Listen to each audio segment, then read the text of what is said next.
کہ ایک شخص تھا کہ جس کا بہت بڑا باغ تھا اور بڑا اچھا آدمی تھا، تو وہ اپنے باغ سے صبح جب اٹھتا تھا تو اس کا کچھ حصہ فقراء میں تقسیم کرتا تھا۔ وہ فوت ہو گیا تو جب اس کی اولاد، یہ قرآن کا متن ہے، یہ نہیں ہے کہ یہ صرف تفسیر ہے، تو جب اس کی اولاد آپس میں اکٹھے ہوئی، باپ مر گیا تو انہوں نے کہا کہ یہ کیا کام ہے کہ ہم کیوں فقراء کو دیں، پہلے تو ہم جائیں اپنا حصہ خود تقسیم کریں، آپس میں یہ رکھیں۔ یہ رات کو فیصلہ کیا، صبح جب اٹھے اور باغ کی طرف دیکھا تو دیکھا کہ باغ کا نام و نشان بھی نہیں ہے، جل کے راکھ ہو چکا ہے۔ اصل وہ ڈھونڈ نہ پائے کہ ہے کہاں، تو بعد میں پتہ چلا کہ یہ اللہ کا مال تھا جو ان کے باپ کے اختیار میں تھا، جو لوگوں کو دیتا تھا۔ انہوں نے چونکہ رات کو ایک غلط فیصلہ کیا تھا تو خدا نے فوری طور پر اس سارے کے سارے باغ کو ان سے لے لیا۔ تو یہ مال ہم سوچ رہے ہیں کہ ہمارا مال ہے، اللہ کا دیا ہوا مال ہے۔ اللہ نے اس کے لیے جس طرح ہمیں مال دیا ہے اسی طرح تقسیم کرنے کی بھی ہدایت فرمایا ہے، اور اس کی تقسیم باقاعدہ 2 قسم کی تقسیم ہے۔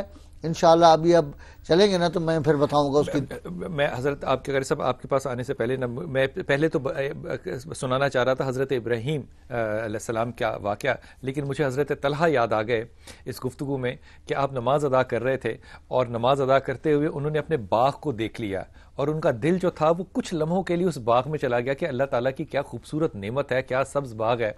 جب اس کے بعد، اور اس میں ایک حدیث میں ایک روایت میں چڑیا کا بھی ذکر ہے کہ اس چڑیا کی آواز کو سن کے اس کے پیچھے چلے گئے۔ جب فارغ ہوئے اور رسول پاک صلی اللہ علیہ وسلم کے پاس آئے تو غور کیجئے گا، اس بات پہ وہ باغ کہا کہ میں یہ سارا باغ جو ہے یہ صدقہ کرتا ہوں کیونکہ اس نے میری توجہ کو لے لیا۔ کہاں یہ سنت صحابہ کی اور کہاں یہ ہماری محبت مال، جیسے کہ میں کہتا ہوں یہ قیامت جملہ ہے، اور یہ بس یہی جملہ ہے کہ یہ مال ہمارا نہیں ہے، یہ ہمارے پاس مال جو ہے یہ اللہ نے دیا ہے، اور پھر اللہ کی ہدایت ہے کہ اس کو استعمال کیسے کرنا ہے۔ قاری صاحب، اللہ کی نظر میں امیر کون ہے اور غریب کون ہے اللہ کی نظر میں؟ بسم اللہ الرحمن الرحیم۔ جو علامہ صاحب نے فرمایا یہ قرآن پاک کی آیت کا ترجمہ ہے۔ اللہ کریم ارشاد فرما رہا وَمِمَّا رَزَقْنَاهُمْ يُنْفِقُونَ، وہ ہمارے دیے ہوئے رزق میں سے خرچ کرتے ہیں۔ جہاں بھی ارشاد فرمایا ہے میری راہ میں خرچ کرو، یہ ساتھ فرمایا کہ میرے دیے ہوئے رزق، مال بھی اس کا ہے، حکم بھی وہ دے رہا ہے، اور اس میں سے تھوڑا سا ہمیں کہہ رہا ہے کہ دے دو باقی تم رکھو، دیا وہ اس کا ہے، ہمارا ہے نہیں۔ اگر یہ تصور پختہ ہو جائے کہ یہ سب کچھ اسی کا ہے، ہمارا نہیں ہے، تو پھر انسان کو دیتے ہوئے بھی تکلیف نہیں ہوتی۔ اب قرآن پاک کی اتنی آیات اس موضوع پہ ارشاد فرمائی گئی، لیس البر ان تولوا وجوہکم قبل المشرق والمغرب ولکن البر من آمن باللہ والیوم الآخر والملائکۃ والکتاب والنبیین وآتى المال علی حبہ ذوی القربى والیتامى والمساکین وابن السبیل۔ ایک جگہ ارشاد فرمایا ارأیت الذی یکذب بالدین فذلک الذی یدعو الیتیم ولا یحض علی طعام المسکین۔ ایک جگہ جو آپ ترجمہ کر رہے تھے اس کا لن تنالوا البر حتی تنفقوا مما تحبون، تو بار بار قرآن مقدس میں حق معلوم للسائل والمحروم، یہ 2 جگہ پہ آیت مبارک بھی تھوڑا سا بدل کے، تو رب کریم تو فرما رہا ہے کہ جو میں نے دیا ہے اس میں سے خرچ کرو۔ امتحان تو یہی ہے کہ اس کے دیے ہوئے مال پہ قبضہ کر کے بیٹھ گئے ہیں یا اس کی بات بھی مانتے ہیں۔ اگر تو بندے ہیں، خدا کے بندے ہیں، تو جناب خلیل اللہ علیہ السلام کی طرح انہوں نے اس سے کہا کہ بھائی تسبیح پڑھنے آئے فرشتے امتحان لینے، اللہ کی تسبیح بیان کر رہے تھے، کہا ذرا پھر سناؤ، کہا کیا دیں گے، فرمایا یہ ریوڑ لے جاؤ سارا، ریوڑ آدھا دے دیا، پھر کہا اور سناؤ، پھر آدھا دے دیا، پھر انہوں نے کہا اب تو آپ کے پاس کچھ نہیں، فرمایا مجھے غلام بنا لو، مجھے پھر سناؤ، مجھے غلام بنا لو، سارا کچھ دے دیا۔ سیدنا صدیق اکبر رضی اللہ تعالیٰ عنہ پہلے دن جب سرکار نے ہجرت فرمائی سارا گھر کا سامان لا کر گھر پہ خرچ کر دیا، پھر تبوک والے دن سرکار نے فرمایا تو جھاڑو پھیر کے گھر لے آئے ایک ایک چیز، اور بوریے کا لباس پہن لیا۔ امام راضی نے لکھا کہ بوریے کا لباس پہننا، کانٹوں کے بٹن لگائے، گھر میں سوئی دھاگا بھی نہیں باقی چھوڑا۔ سرکار نے فرمایا ابقیت لہم اللہ ورسول، ابقیت لاہلک یا ابوبکر، گھر والوں کے لیے کیا چھوڑ کے آئے ہو؟ تو عرض کی ابقیت لہم اللہ ورسولہ، کہ میں گھر والوں کے لیے اللہ اور اس کے رسول کو چھوڑایا۔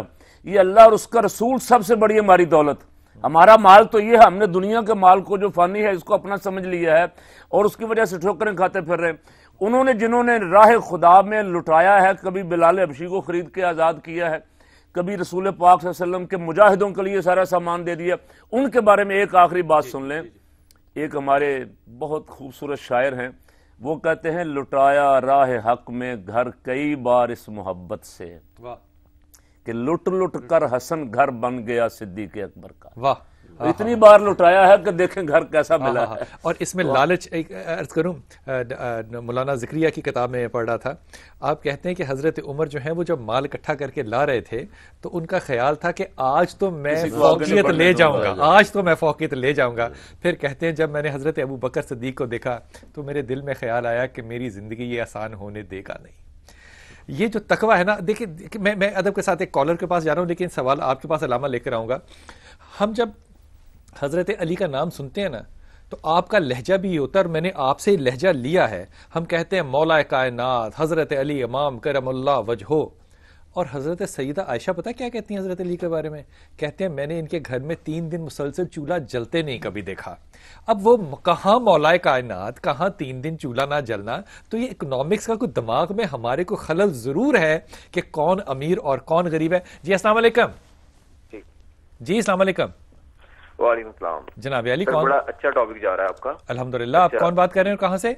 میں علی حسن بات کر رہا ہوں لاہور سے۔ جی جی جی جی، حکم فرمائیے۔ اچھا سر، میں نے یہ پوچھنا تھا کہ ایک بندہ جو اپنی محنت سے خود اپنا مال کماتا ہے، ٹھیک ہے، اب اس نے اپنی محنت کر کے پیسے کمائے اور دوسرے بندے نے گھر میں بیٹھ کے سکون سے فلمیں دیکھتا رہا، اپنی انجوائمنٹ کرتا رہا، اپنا فری گھومتا رہا۔ اب وہ غریب رہ گیا جو محنت کر کے، جس نے اپنی محنت کی، دن رات چاہے ایک لگائے اور لگا کے محنت کر کے ایک مقام حاصل کیا اور ایک یعنی پیسہ کمایا یا ارن کیا۔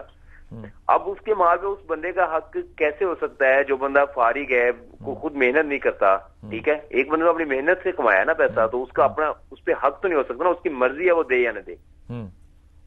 اچھی بات کی آپ نے، لیکن اس کا جواب میں اپنے علماء کرام سے لیتا ہوں۔ لیکن آج کیونکہ جمعہ ہے نا، تو ایک بات اپنے سننے اور دیکھنے والوں سے عرض کرتا چلا جاؤں کہ وہ لوگ جو کہ اس بات پہ بہت کرٹیسائز کرتے ہیں نا کہ مسجد میں وہ کپڑا لے کے پھرتے ہیں کہ جناب آپ اس بات پہ پیسے ڈالتے ہیں تو یہ بڑا تذلیل والا معاملہ ہے۔ یہ تذلیل والا معاملہ نہیں ہے، یہ آپ کے لیے شرم کا مقام ہے، کیونکہ اگر آپ جمع کرانے والے ہوتے، مسجد کا خیال رکھنے والے ہوتے تو امام مسجد کو کبھی بھی کپڑا لے کے نہ آنا پڑتا۔ جب امام مسجد کپڑا اٹھا کر لاتے ہیں یا ان کے بچے لاتے ہیں تو یقین کیجئے میں ان کی آنکھوں میں آنکھیں نہیں ملاتا، کیونکہ میرا فرض تھا کہ میں وہ خیال رکھوں۔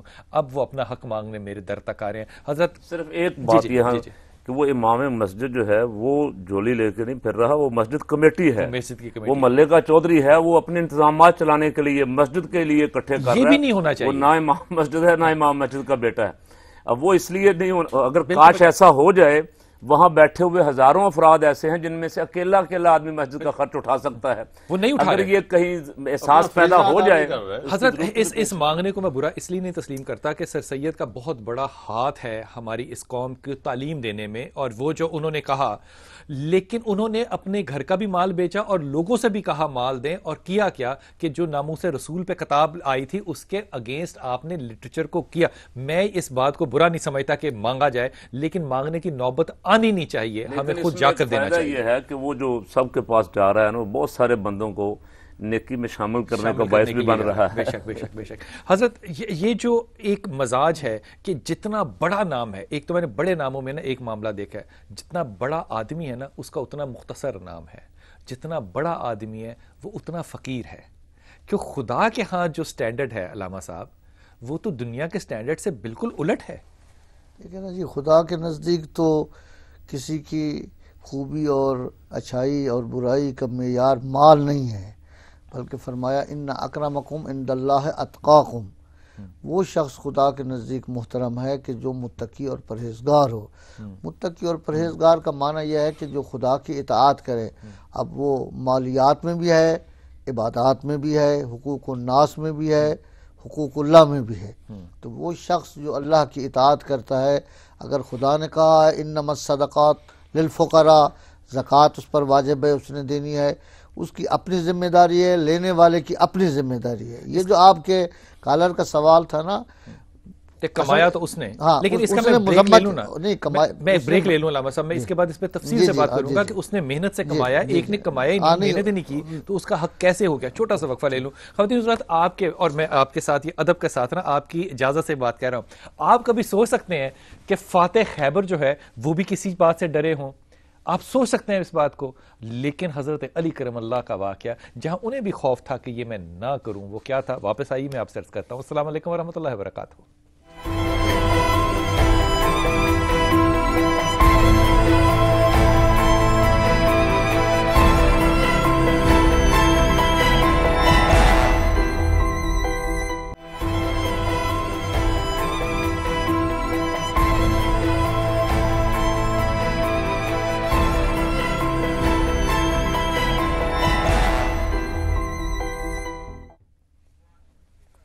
بسم اللہ الرحمن الرحیم۔ خواتین حضرات، وقفے پہ جانے سے پہلے میں آپ سے عرض کر رہا تھا کہ امام علی کرم اللہ جن کو کہ فاتح خیبر کہتے ہیں، اور کوئی علم ایسا نہیں ہے جو کہ آپ نے اپنے ہاتھوں سے نہ اٹھایا ہو، ان کو کیا خوف ہوگا؟ غور کیجئے، حضرت علی کرم اللہ، حضرت عثمان رضی اللہ اور حضرت طلحہ رضی اللہ جو ہیں، یہ تینوں بیٹھ کے ایک دن یہ بات کر رہے تھے کہ امیر المومنین حضرت عمر خطاب جو ہیں، ان کا جو وظیفہ لگا ہوا ہے یہ بہت کم ہے اور آپ کا خرچہ پورا نہیں ہوتا، تو کوئی ایسا طریقہ ڈھونڈا جائے کہ امیر المومنین کو یہ بتایا جائے کہ جناب آپ اپنے وظیفے کو اتنا زیادہ کر لیں۔ لیکن یہ بات کہنے کی حضرت علی کرم اللہ میں، حضرت عثمان رضی اللہ میں، حضرت طلحہ میں جرت نہیں تھی کہ جا کے کیسے کہیں عمر سے۔ آپ لوگ تینوں مل کے آپ کی بیٹی حضرت حفصہ کے پاس گئے، ہماری ماں کے پاس، اور ان سے کہا کہ آپ اپنے بابا سے کہیے۔ آپ نے جب اپنے بابا سے کہا تو بابا نے آگے سے جواب بیٹی کو کیا دیا؟ کہا تمہیں پتا ہے کہ محمد کیسے رہتے تھے؟ انہوں نے بتایا کیسے رہتے تھے۔ پھر انہوں نے کہا کہ بیٹی تم کیا چاہتی ہو کہ میں اس راستے پہ چلوں جس راستے پہ رسول اور ابو بکر صدیق نہیں چلے؟ تو تم یہ کیسے سمجھتی ہو کہ میں اس راستے پہ چلے بغیر ان تک پہنچ سکتا ہوں؟ تو پھر تاریخ اس بات کی گواہ ہے کہ آپ اس راستے پہ چلے اور ان تک پہنچے۔ لیکن ایک جملہ جو کہ حضرت عمر خطاب نے کہا نا، یہ حاصل زندگی ہے، صرف حاصل گفتگو نہیں ہے۔ کہا تم جو مجھے کہہ رہی ہو اگر میں یہ کروں گا تو میں اللہ کو کیا منہ دکھاؤں گا؟ خواتین حضرات، اگر ہم نے اللہ کو منہ دکھانا ہے تو پھر اللہ کے رسول کے کہے پہ چلنا ہے، اگر ہمیں یقین ہو کہ ہم نے اللہ کو منہ دکھانا ہے۔ پروفیسر صاحب آپ کی طرف، جب ایک آدمی انتہائی آزادانہ، انتہائی آرام طلبی کے ساتھ زندگی گزار رہا ہے اور کہہ رہا ہے کہ میرا حق جو ہے وہ پروفیسر صاحب کے پاس ہے، اور پروفیسر صاحب جو ہے وہ دن رات جو ہے وہ محنت کر کر کے کمائیں، تو یہ ایک معاشرتی ناانصافی نہیں لگتی کہ اس کا حق آپ کے پاس ہے اور آپ اس تک پہنچائیں؟ اصل میں حق تو ضرور اس کا ہے، لیکن مالدار کو شریعت نے جو پابند کیا کہ اپنا مال تم اپنا نہ سمجھو، جیسے پہلے ذکر ہوا، یہ اللہ کا مال ہے، اور قرآن نے اس کی تعلیم دی کہ جو لوگ مال جمع کر کے رکھتے ہیں ان کے لیے قیامت کے روز جہنم کی سخت عذاب کی وعید جو جمع کر کے رکھتے ہیں۔ جی، الذین یکنزون الذھب والفضة ولا ينفقونها فی سبیل اللہ فبشرھم بعذاب علیم، جو مال جمع کر کے رکھتے ہیں اور اللہ کی راہ میں خرچ نہیں کرتے ان کے لیے دردناک عذاب۔ اللہ کی راہ میں خرچ کرتے رہنا 2.5% مثال دے رہا ہوں میں، اور پھر جمع کر کے 2.5% کے علاوہ بھی ان فی المال حق سے والزکوٰۃ، زکوٰۃ کے علاوہ بھی مال میں حق ہے، جب ضرورت کسی کو ہو تو دینا چاہیے۔ جی، صحابہ کرام نے جب یہ آیت پڑھی اور سنی تو کہا جی ہمارے پاس تو کچھ مال جمع ہو جاتا ہے۔ آپ نے فرمایا وہ کنز نہیں ہے، وہ خزانہ نہیں ہے، جس کی زکوٰۃ دے دی جائے وہ خزانہ نہیں رہتا۔ میں ایک ہدیتاً آپ کو حضرت بلال رضی اللہ کا ایک واقعہ عرض کرتا ہوں، پھر یہی سوال ہوگا علامہ صاحب آپ کے۔ ہمارے ساتھ ہاشم ہے۔ السلام علیکم ہاشم۔ السلام علیکم بلال بھائی۔ وعلیکم السلام۔ میرا بیٹا کہاں سے بات کر رہے ہو ہاشم؟ بلال بھائی میں کراچی سے بات کر رہا ہوں۔ حکم فرمائیے۔ جی بلال بھائی، میں یہ کہنا چاہتا ہوں کہ میں ایک ادارے میں پی این کی جاب کرتا ہوں، اور میرے بچے بھی ہیں، 2 بچے ہیں، اور آپ کو پتہ ہے کہ ابھی جو ہے نیا سال شروع ہو گیا تعلیمی، تو میرے پاس اتنے پیسے نہیں تھے کہ میں ان کی فیس دے سکوں، ان کے لیے جو ہے کتابیں لے سکوں۔ تو بلال بھائی، میرے جو ادارے کے ہمارے باس ہیں، میں نے ان سے بات کی، میں نے ان سے گزارش کی کہ سر آپ مجھے مطلب تھوڑے سے پیسے اتنے دے دیں، دعا دے دیں، تو تاکہ میری ضرورت ہے بچوں کی پوری ہو جائے۔ لیکن انہوں نے صاف انکار کر دیا۔ میں نے یہ کہا کہ مجھے ایڈوانس تھوڑی سیلری دے دیں آپ، لیکن اس معاملے میں میری کوئی وہ مطلب نہیں سنی گئی۔ تو بلال بھائی، ابھی اس طرح غریب آدمی کا امیر آدمی کے مال پہ کس طرح حق ہوتا ہے، جبکہ وہ ہمیں تھوڑی سی بھی جو اماؤنٹ ہے وہ نہیں دے سکتا؟ حضرت بات تو سچ ہے نا کہ وہ اس کے اپنی تنخواہ، اس کا جو حق ہے اس میں سے بھی نہیں دے گا۔ یہ جو معاشرتی ناانصافی ہے، ہم بات کر رہے ہیں کہ اس کے اپنے مال پہ حق ہے، یہاں تو جو حق ہے وہ بھی نہیں دیا جا رہا. تو یہ وہ کون سا نظام ہے مال جمع کرنے کا جو مسلمانوں نے اختیار کیا ہوا ہے؟ یہ اس پہ توجہ کریں. یہ تو اصل بات یہ ہے قطب صاحب کہ شاید ہمارے معاشرے کی خرابی جو اتنی بڑھتی جا رہی ہے اس کی ایک وجہ یہ بھی ہے کہ جو حق ہمیں ادا کرنا چاہیے تھا وہ ہم ادا نہیں کر رہے معاشرے میں، نہ فقیر اور نہ امیر. فقیر کے لیے بھی آپ کو معلوم ہے کہ تاریخ میں اصحاب صفہ کے بارے میں ہے کہ اصحاب صفہ وہ تھے کہ جن کے پاس پہننے کے لیے لباس مشکل سے ملتا تھا، رہنے کے لیے مکان نہیں تھا، کھانے کے لیے کھانا نہیں تھا، فقیر تھے. لیکن اگر جب لوگ ان کے پاس جاتے تھے نا کہ جی مال دینے کے لیے تو وہ تو کہتے تھے ہمارے پاس تو سب کچھ ہے. کبھی اصحاب صفہ میں سے کسی نے کسی آدمی سے، کسی امیر آدمی سے مال لینے کی کوشش نہیں کی. تو فقیر کے لیے بھی یہ کہا گیا ہے کہ وہ بھی، فقیر سے مراد وہ نہیں ہے جو بھیک مانگتا پھرے اور باہر نکلے، منع کیا گیا ہے ان چیزوں سے. اور پھر اسلام میں کام کرنا ضروری اور واجب ہے، نماز سے بھی زیادہ واجب ہے کام کرنا ہر انسان پر. ایک آدمی نماز پڑھتا ہے سارا دن، کہا گیا کہ نہیں تیری ذمہ داری یہ نہیں ہے، اگر تیرے پاس بیوی بچوں کا خرچہ نہیں ہے تو پہلے جا کے کام کر کے آ، پھر آ کے عبادت کر، تو واجبات سے ہٹ کر. تو کہنے کا مقصد یہ ہے کہ یہ جو کہا گیا ہے نا کہ جی عمراء کے اموال میں فقراء کا حق ہے، تو اس سے مراد یہ نہیں ہے کہ وہ آدمی گھر میں 24 گھنٹے فضول بیٹھا رہے اور ہاں چلو اس کو بھی دے، لیکن اصل اسلام نے ہر آدمی کے لیے کام رکھا ہے.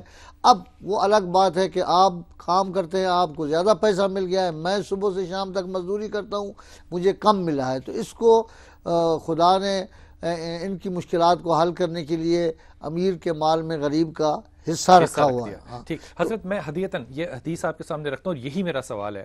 رسول پاک صلی اللہ علیہ وسلم کے سامنے سے ایک آدمی گزرا اور وہ تک و دو کر رہا تھا، لفظ حدیث میں لکھا تھا تک و دو کر رہا تھا، مال کمانے کے لیے بازار میں کاروبار کر رہا تھا. کچھ صحابہ نے کہا کہ یا رسول اللہ کتنا ہی اچھا ہوتا کہ یہ دنیا میں اتنا نہ کھویا ہوتا اور عبادت کر رہا ہوتا اور دین میں ملوث ہوتا. رسول پاک صلی اللہ علیہ وسلم کہتے ہیں اگر یہ مال اپنے بچوں کے لیے کما رہا ہے، اپنی بیوی کے لیے کما رہا ہے، یا صرف اس لیے کما رہا ہے کہ اس کو کسی کے آگے ہاتھ نہ پھیلانا پڑے، تینوں صورتوں میں یہ افضل ہے اس سے، تینوں صورتوں میں اس سے افضل ہے. تو اب یہاں پہ جو ایک شخص کام ہی نہیں کر رہا، جو کہ بیٹھا ہوا کیا میں کہوں کیا، وہ اپنا بھی حق جتاتا ہے، تو معاشرے کی قدر جو ہے، معاشرے کی اقدار جو ہیں وہ تو بالکل بیکار ہو جائیں گی نا، وہ تو بکھر جائیں گی بالکل. اسلام نے معاشرے میں بکاری پن کو ناپسند کیا ہے، اس کے کنڈم کیا ہے. اسے کسی کو یہ اجازت نہیں دی کہ وہ چپکے سے بیٹھا رہے لوگ مجھے دے دیں گے. اور اسلام تو اس بات کی تعلیم دیتا ہے کہ کسب حلال عبادت ہے، جیسے آپ نے حدیث پہ کوٹ کی. اصل میں بات یہاں اگر ختم ہوتی ہے کہ رسول اللہ صلی اللہ علیہ وسلم نے ارشاد فرمایا اگر 2 بھوکے بھیڑیے بکریوں کے ریوڑ میں چھوڑ دیے جائیں وہ بھی اتنی تباہی نہیں مچاتے جتنی 2 چیزیں انسان کے ایمان کو تباہ کرتی ہیں.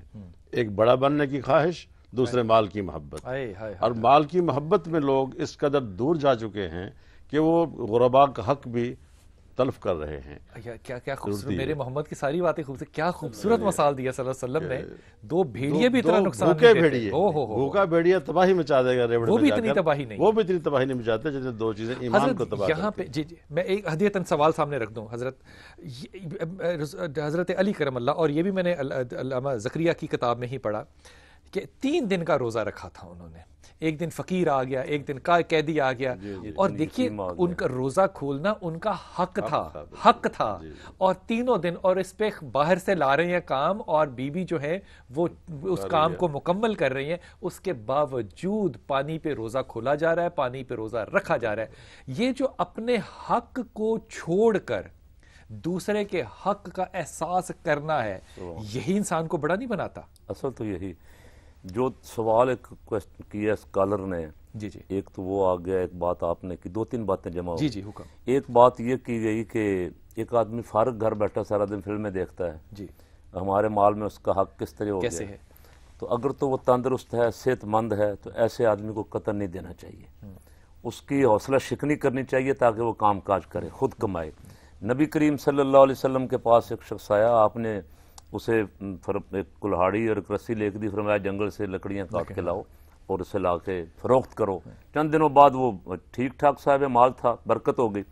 ایک بات یہ ہے کہ قاری صاحب مال اس کے پاس تھا, اس کو یہ اندازہ نہیں تھا کہ اس کو بیچ کے کلہاڑی لوں اور اس کلہاڑی سے یہ کروں, مال تو اسی کے پاس تھا. ایک روایت میں نے پڑھا کہ اللہ تعالیٰ نے جو 10 چیزیں ہیں, اگر 10 چیزوں میں برکت ہے تو ان میں سے 9 جو ہیں وہ تجارت ہیں, کاروبار ہیں. اگر آپ چاہتے ہیں کہ رزق آپ کے پاس آئے تو آپ کچھ کریں. اگر آپ کچھ کرنا نہیں چاہتے, گھر بیٹھے کہتے ہیں کہ مجھے کوئی نہ کوئی آ کے دے جائے, تو یہ اس کی حوصلہ شکنی کی گئی. دوسری بات یہ ہے کہ ایک بچے کا سوال تھا کہ میں پی این ہوں اور میرے پاس اتنا بچوں کے پڑھانے کے لیے بھی نہیں ہے. ایسا شخص جس کی گزر اوقات اس کی تنخواہ سے, اس کے روزگار سے نہ ہو سکے, صاحبان مال جو ہیں اس کو اس کی مدد کرنی چاہیے, بڑھ چڑھ کے مدد کرنی چاہیے. تیسرا آدمی وہ ہے جو معذور ہے, وہ کر نہیں سکتا, کام ہی نہیں کر سکتا, فقیر ہے, کوئی بیوہ عورت ہے, کوئی نابینا ہے, معذور ہے, یا کوئی ایسا شخص ہے جسے روزگار مل نہیں رہا. وہ کوشش تو کرتا ہے, بھاگ دوڑ کرتا ہے دن رات کہ مجھے کوئی نوکری مل جائے, پڑھا لکھا بھی ہے, لیکن اسے کوئی نوکری نہیں مل رہی. بہت سارے ہزاروں نہیں لاکھوں ایسے ہمارے معاشرے میں پھر رہے ہیں. ایسے لوگوں کی مدد کرنا بھی ہمارا حق ہے, ان کا ہمارے مال میں حق ہے. اور یہ جس کا مال ہے اس نے ہی حکم دیا کہ ان کا حق میں نے تمہارے مال میں رکھا ہے. جب مال اس کا ہے تو وہ فرما رہا ہے ان کا حق ہے, تو ہمیں بھی ماننا چاہیے اس کا جس نے ہمیں دیا ہے. کل وہ اگر ہمیں بھی اسی طرح محتاج کر دے, وہ مالک, وہ بے نیاز تو وہ ہے, وہ اگر ہمیں بھی اسی طرح محتاج کر دے, کل ہمارے پاس بھی کوئی روزگار نہ ہو, ہم پھر ہاتھ پھیلاتے پھریں گے. تو پہلے مان لیں وہ فرما رہا ہے جو میں نے دیا ہے اگر دو گے میرے رستے میں, لَإِن شَكَرْتُمْ لَأَزِيدَنَّكُمْ, تو میں اس میں اور زیادہ اضافہ فرماؤں گا. کیا خوبصورت قول ہے حضرت علی کرم اللہ کا کہ دینے کا بہترین وقت وہ ہے جب تمہارے پاس نہ ہو. جی آپ فرمائیے.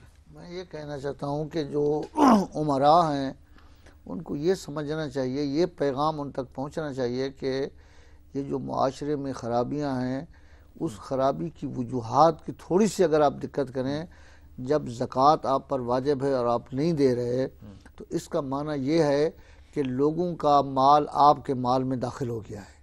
جتنی فیصد زکوٰۃ ہے, جتنی فیصد آپ, یعنی یہ نہیں ہے کہ اگر آپ نے نہیں نکالا تو پھر بھی یہ آپ کا مال ہے, یعنی اتنی مقدار آپ, تو اس کا معنی کیا نکلا کہ آپ کا مال مل گیا ہے حرام مال کے ساتھ. حلال مال, جب میرا مال آپ غصب کر لیں گے تو اس کا معنی یہ ہے کہ یہ آپ کا مال نہیں ہے. تو یہ جب مال مخلوط ہو جائے گا, اب آپ نے اس سے اگر کپڑا پہنا ہوا ہے, نماز پڑھنی, اگر آپ کو یقین ہو کہ یہ کپڑا اسی مال سے ہے 2.5% سے جو میں نے زکوٰۃ دینی تھی, تو آپ کی نماز بھی جو ہے وہ صحیح نہیں ہے, لباس غصبی ہے آپ کا, کھانا آپ کا ٹھیک نہیں ہے. تو اب آپ دیکھ رہے ہیں نا کہ پورے معاشرے میں لوگ چونکہ صحیح معنی میں زکوٰۃ یا جو چیزیں واجب ہیں وہ ادا نہیں کرتے, مخصوصاً جو واجب خداوند, تو ان کا مال مخلوط ہو گیا ہے حرام مال کے ساتھ. تو اس کے بعد اس کا بیٹا بھی کھاتا ہے, بیٹی کھاتی ہے, گھر میں جو رزق ہے, کپڑا جو پہنتا ہے, وہ جو کاروبار کرتا ہے, تو اس سارے کے سارے اثر کے ساتھ برکت ختم ہو جاتی ہے. تو وہ برکت بھی ختم ہو جاتی ہے اور پھر ساری عبادت کمزور ہو جاتی ہے, باقی چیزیں. تو یہ جو معاشرے میں خرابیاں ہیں, اگر آپ اپنے بچے کو حرام مال کھلائیں گے تو پھر دیکھیں وہ کیسے اس کی تربیت ہوگی. تو یہ ساری خرابیاں اسی میں ہیں. خدا قیامت والے دن نماز ممکن ہے اگر آپ نے نہ پڑھی ہوئی کسی وقت تو معاف کر دے گا, اس لیے کہ وہ حق اللہ ہے, لیکن یہ جو حقوق العباد ہیں جو دینے ہیں, یہ ایسے ہیں کہ یہ اس طرح آسانی سے معاف ہونے والے نہیں ہیں. اس کی تربیت نہیں ہوئی. لیکن میں واپس آؤں گا نا وقفے سے, تو پروفیسر صاحب آپ کے سامنے سوال یہ رکھوں گا کہ جب حکومت مجھے یہ فیسیلیٹیٹ کرے, مجھے سہولت دے کہ میں اپنے مال کو جمع کر کے رکھوں, اور اس ایک ادارے کا ایک نام رکھ دے, اس کا نام ہو بینک, اور مجھے کاغذ دے دے کہ یہ تم کاغذ استعمال کر لیا کرو, یہ کارڈ استعمال کر لیا کرو, پیسہ میرے پاس رکھ دو, مجھے تو فیسیلیٹیٹ کیا جا رہا ہے کہ میں مال کو بچا کے رکھوں. جب نظام ایسا ہو جو حکم خداوند کے مخالف ہو, تو پھر جو کرنے والے ہیں ان کا گناہ کتنا ہے اور جو کروانے والے ہیں ان کا گناہ کتنا ہے. خواتین حضرات چھوٹا سا وقفہ لیتے ہیں اور واپس آتے ہیں.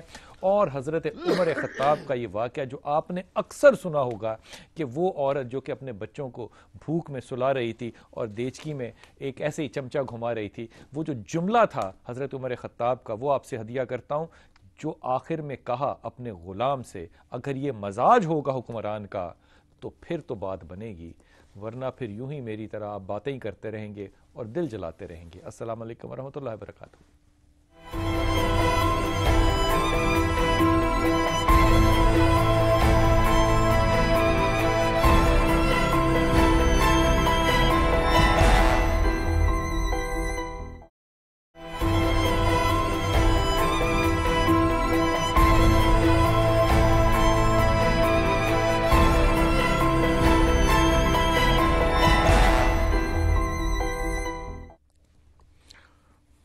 بسم اللہ الرحمن الرحیم. خواتین کے ساتھ جو میں ذکر کر رہا تھا وقفے سے پہلے آپ سے کہ حضرت عمر خطاب نے اپنے غلام اسلم جس کا نام تاریخ میں لکھا ہے رضی اللہ سے کہتے ہیں، حضرت عمر سے کہتے ہیں کہ حضرت یہ جو آپ بوری لے کر جا رہی ہیں مجھے دے دیجیے. آپ نے کہا نہیں قیامت کو بھی تو میرا بوجھ اٹھائے گا. وہاں لے کر گئے، وہاں پہ کھانا پکایا، ان بچوں کو کھلایا اور وہاں پہ بیٹھ گئے. اب اس بات پہ ذرا غور کیجئے گا، جب وہاں پہ بیٹھ گئے تو آپ کے غلام نے آپ سے کہا کہ امیر المومنین اب رات بہت ہو چکی ہے، اب آپ چلیے. تو آپ نے کہا نہیں ابھی مجھے یہیں بیٹھنے دو.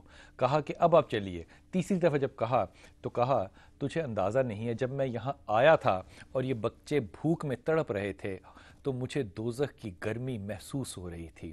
اب جب میں نے ان کو کھانا کھلا دیا ہے تو اب مجھے جنت کی ٹھنڈی ہوائیں جو ہیں وہ محسوس ہو رہی ہیں. خواتین حضرات، جب آپ اپنے اعمال کی نسبت سے دوزخ کی ہوا کی گرمی اور جنت کی ہوا کی ٹھنڈوں کو محسوس کرنے والے ہوں گے تو پھر صرف اسی وقت آپ حضرت عمر خطاب کے عاشق ہو سکتے ہیں.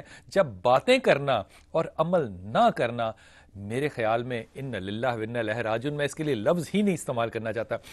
پروفیسر صاحب، ملک میں نظام ہو جمع کرنے کا اور اس آدمی کو بھی عقل مند سمجھا جائے کہ جو جوڑ جوڑ کے رکھے اور صرف اتنا ہی خرچے، میں بالکل ایماندار آدمی جو کہ 2.5% ہے اور بس باقی جمع کر کے، وہ جو جمع کرنے کا ایک نظریہ ہے ہم نے دیا اکنامکس میں، اگر مجھے تو یہی بالکل بیمار لگتا ہے. لیکن اس کے اوپر غور کیجئے کہ ہم نے کبھی کوئی بہت بڑا اہتمام نہیں کیا گفتگو کا کہ جمع کرنا جو ہے یہی خرابی کا ایک بہت بڑا باعث ہے. مال اللہ کا ہے، میں بانٹوں گا تو اللہ کی بات سچ ہوگی کہ میں اس کو بڑھاؤں گا. یہاں پہ حضرت ابراہیم کی بات کا ذکر کروں کہ جب اس شخص نے روایت میں کہا کہ میرا قلیل رزق ہے تو مجھے وہ مل گیا، لیکن جب واپس آئے تو اس کا محل تھا. تو اللہ نے کیا کہا کلیم اللہ سے؟ کہا کہ میں نے تو اتنا ہی رزق رکھا تھا جتنا اس کا تھا، لیکن یہ اپنی ضرورت سے زیادہ لوگوں کو دے دیتا ہے، مجھے اس کو 70 کرنا پڑتا ہے. تو میں اس کو 70 کرتا چلا گیا اور آج وہ اس مقام پہ ہے. یہ جو فیسیلیٹیٹ کرنا ہے، جرم کرنا ایک چیز ہے، لیکن جرم کے لیے آسائش دینا یہ بھی تو اتنا ہی بڑا جرم ہے. جب مزاج ہی یہ قائم ہو گیا معاشرے میں کہ جمع کرنے والا زیادہ عقل مند ہوگا تو پھر خرچ کرنے والا تو بے وقوف ہوگا. گفتگو کے آغاز پر آپ ہی نے فرمایا تھا کہ بینکوں کا نظام ہمارا اسلام سے متصادم ہے. ہمارا جو نظام ہے اس میں ایسی چیزیں ہیں جو شریعت ان کی اجازت نہیں دیتی. باقی رہا جب مال جمع کرنے کا تعلق، شریعت نے مال جمع کرنے کی حوصلہ شکنی کی ہے. جس حد تک بھی ہو سکے خرچ کیجئے. بار بار اللہ کہتا ہے مجھے قرض دو، مجھے قرض دو، اقرض اللہ قرضاً حسنا. تو جب اللہ کی دیے ہوئے مال میں سے ہم کوئی چیز اللہ کی راہ میں دیں گے تو کتنا خوش ہوگا. اسی کا دیا ہے اور وہی اسی میں سے قرض مانگ رہا ہے. کیا اللہ ہے، واہ. مثلا میں ایک مثال دیتا ہوں کہ آپ کا بچہ سیر کرنے کے لیے مری جاتا ہے، پیسے آپ سے لے کر گیا ہے، وہاں سے خوبصورت قلم آپ کے لیے لے آتا ہے تو آپ کتنے خوش ہوتے ہیں. حالانکہ پیسے آپ کے ہیں تو آپ کا بچہ لایا، آپ خوش ہوتے ہیں. اسی طرح اللہ تعالیٰ خوش ہوتا ہے. لہذا مال کو خرچ کرنے کی طرف رغبت زیادہ ہونی چاہیے.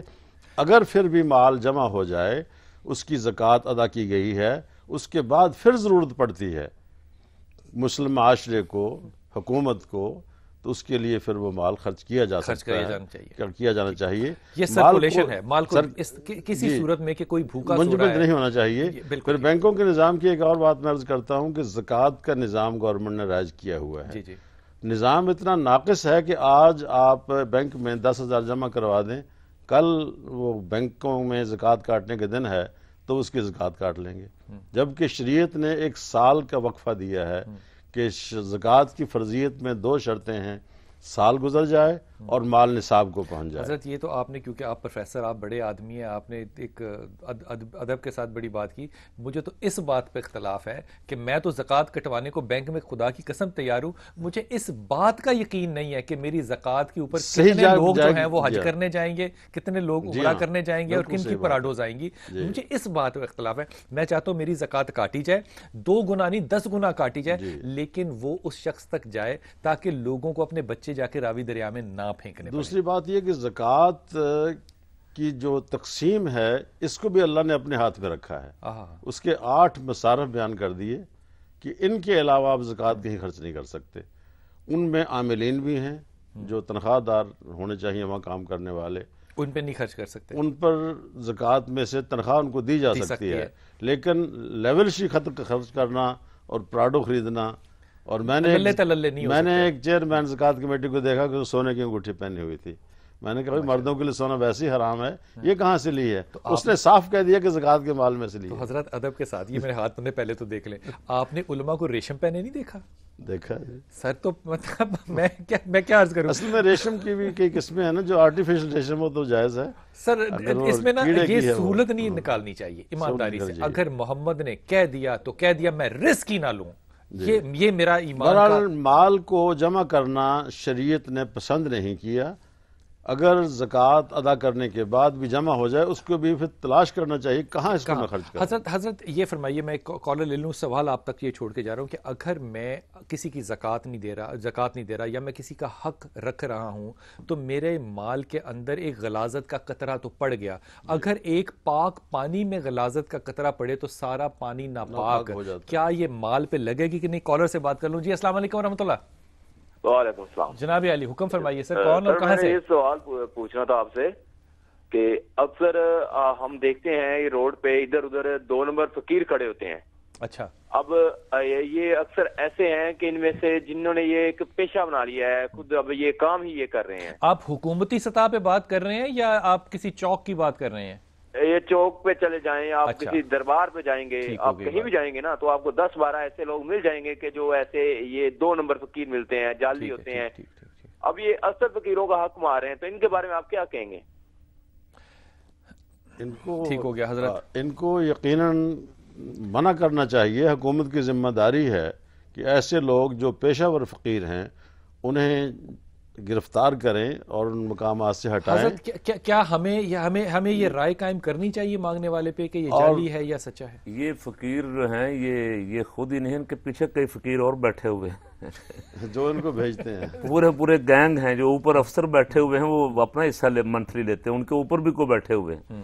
تو یہ اسی لیے روز بروز زیادہ ہوتے جا رہے ہیں کہ یہ بہت سارے ویسے مانگنے والا جنہوں نے پیشہ بنا لیا ایسے فقیروں کو نہیں دینا چاہیے. میں بڑی ذمہ داری سے کہہ رہا ہوں، اگر آپ نہیں دیں گے تو اس کا میرے ذمہ آ جائے گا سارا کچھ. اب میں کہہ رہا ہوں کہ جو ایسے پیشہ ور فقیر ہیں آپ تلاش کریں کہ مستحق آدمی کون ہے، جو مانگتا بھی نہیں ہے، گھر بیٹھا ہوا ہے، سفید پوش ہے، جس کی گزر اوقات اس کو خود جا کے دیں. تو اللہ قرآن پاک نے بیان کر دیا نا کہ لا یسألون الناس الحافا، وہ لوگوں سے چمٹ کر سوال نہیں کرتے.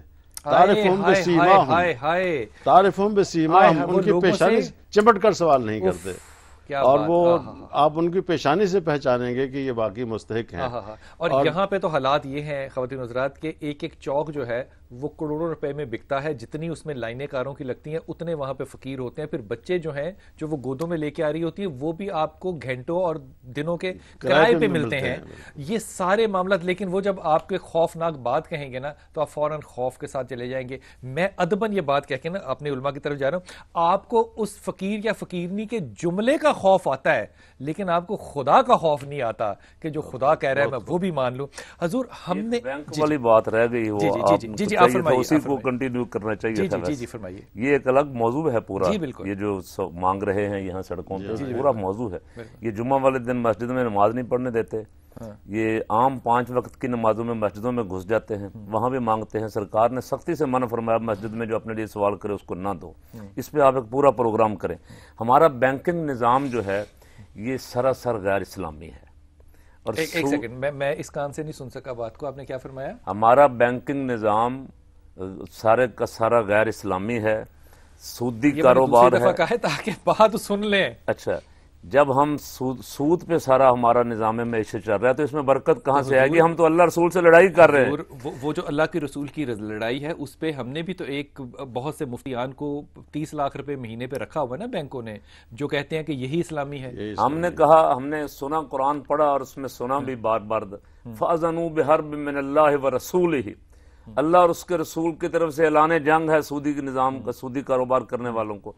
اب ہم ساری زندگی مانگتے رہیں گے کاسہ گدائی لے کے، کبھی کسی سے $1 ارب، کسی $2 ارب، کئی IMF، ورلڈ بینک. ہماری کبھی پوری نہیں پڑے گی، جس کو کہتے ہیں نا کہ ہم خود کفیل ہو جائیں. اس لیے کہ ہم خدا رسول سے لڑائی کر رہے ہیں. خدا رسول سے لڑ کے کون کامیاب ہو سکتا ہے؟ اس کے مقابلے میں تو کوئی فرعون کوئی نمرود بھی نہیں ٹھہر سکا. ہم کیا چیز ہیں؟ ہم سمجھتے ہیں کہ ہم شاید کبھی آج نہیں تو کل 2 سال بعد ہم ترقی کی راہ پہ گامزن ہو جائیں گے.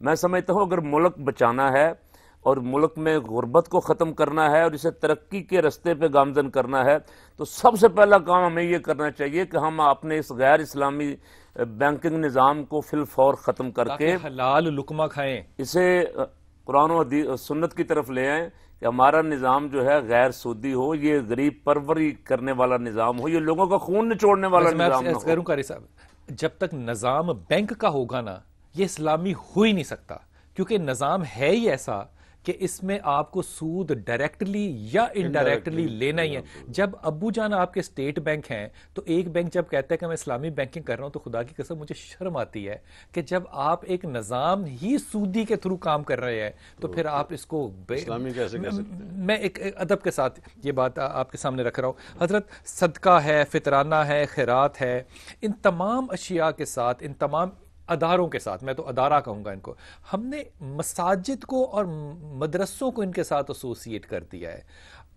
یہ ٹھیک ہے یا اس سے آگے بات بڑھنی چاہیے؟ دیکھیں زکوٰۃ کے جو مصارف 8 بیان کیے گئے ہیں تو اس میں ایک مصرف جو ہے وہ مساجد اور مدارس دینیہ ہیں, یعنی ہاں اس مد میں آ جاتے ہیں. تو اصل بات تو یہ ہے کہ یہ جتنی بھی نظام ہے خداوند تبارک و تعالیٰ کی طرف سے اس میں ساری چیزیں مد نظر رکھی گئی ہیں. فقراء ہے, مساکین ہیں, عاملین ہیں. البتہ میرا تھوڑا سا اختلاف یہ ہے کہ عاملین سے مراد چونکہ اس زمانے میں وہ لوگ جو حضرت کی طرف سے جاتے تھے زکوٰۃ جمع کرنے کے لیے, تو ان کے لیے ہاں تو وصولی کے لیے تو ظاہر ہے کہ وہ کام کر رہے تھے. اب آیا یہ جو بینک میں بیٹھا ہے باقی کام بھی کر رہا ہے, تنخواہ بھی لے رہا ہے, تو اگر کوئی زکوٰۃ بھی وہاں ڈال دیتا ہے تو یہ میرے خیال میں یہ تو عاملین میں شامل نہیں ہے یقیناً, بینک والا جو ہے. ہاں عاملین سے مراد وہ لوگ ہیں کہ جو جمع کرنے میں اپنا وقت صرف کرتے ہیں, جمع کرنے میں اس کا حساب تقسیم ہے.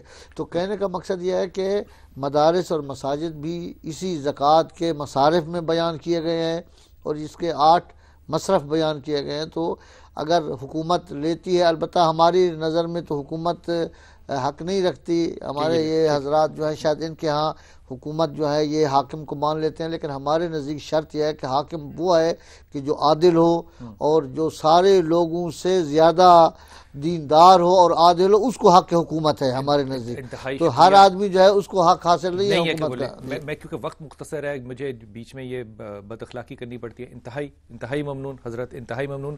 آپ نے جو جملہ کہا ہے نا بینک کے بارے میں, میری یہ کوشش ہوگی کہ اس کے اوپر مکمل صرف یہی گفتگو کی جائے, کیونکہ خواتین حضرات میں بڑے ہی ایمانداری سے اور ہاتھ باندھ کے کہہ رہا ہوں, میری اکنامکس میرا ڈومین ہی نہیں ہے جس میں بات کروں, لیکن شراب بھی میرا ڈومین نہیں ہے. میں تو صرف ہاتھ باندھ کے اپنے دوستوں سے, علماء اکرام سے, کاروباری لوگوں سے یہ کہتا ہوں کہ بھائی صاحب اگر آپ شراب پئیں تو اس کو شراب کہہ کے پئیں, شراب بیچیں تو شراب کہہ کے بیچیں. میں تو اس وقت انگلی اٹھانے کی کوشش صرف کرتا ہوں جب آپ شراب کو زمزم کہہ کے پیتے ہیں. معاذ اللہ, خدا کے واسطے اگر آپ ایک حرام کام کر رہے ہیں, خدا اور اللہ کے رسول کے ساتھ کھلی جنگ کر رہے ہیں, تو اس کو اسلام کا نام نہ دیں. اللہ یہاں بھی برکت ڈال کے کوئی آپ کو راستہ دکھا دے گا اگر آپ حرام کو حرام کہیں اور اللہ سے دعا کریں کہ اللہ تعالی ہمیں اور وسائل اور ذرائع دے. اپنی دعاؤں میں آج یاد رکھیے گا انشاءاللہ تعالی. السلام علیکم ورحمۃ اللہ وبرکاتہ.